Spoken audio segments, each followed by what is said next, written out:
یہ بیٹیاں جو ہوتی ہیں نا، ان کا بھی رویہ کو انوکھا ہوتا ہے ساری دنیا سے، انوکھا۔ میں کبھی کبھی کچھ ایسی باتیں کرنے کو دل کر جاتا ہے کہ جو کر گزرتے ہیں۔ ایک صاحب مجھ سے ایک دن کہنے لگا، حضرت صاحب بڑی مشکل میں ہوں اور اتنا کٹھن وقت آ گیا کہ کوئی حال ہی نہیں۔ میں نے ان سے کہا کہ اپنی اماں سے دعا کراؤ، مسئلہ ٹھیک ہو جائے گا۔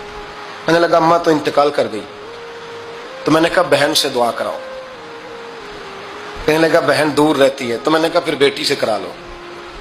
آپ یقین کریں، اللہ کے گھر میں بیٹھا ہوں، رمضان کا مہینہ مجھے تیسرے دن ملا۔ کہنے لگا حضرت صاحب الحمدللہ اللہ نے میری مشکل آسان کر دی۔ کہنے لگا یہ نسخہ آپ نے بڑا عجیب بتایا، پیر تو اس قسم کی باتیں نہیں نہ بتاتے، پیروں نے تو آپ کو پتا ہے دعائیں قید کر کے رکھی، صرف ہماری قبول ہونی ہے۔ کہنے لگے آپ ان کا میرے ساتھ ارادت کا رشتہ ہے۔ کہنے لگے آپ کس طرح کے پیر ہیں کہ آپ نے مجھے پلٹ کے کہہ دیا کہ اماں سے، بہن سے، بیٹی سے۔ تو میں نے کہا اصل بات یہ ہے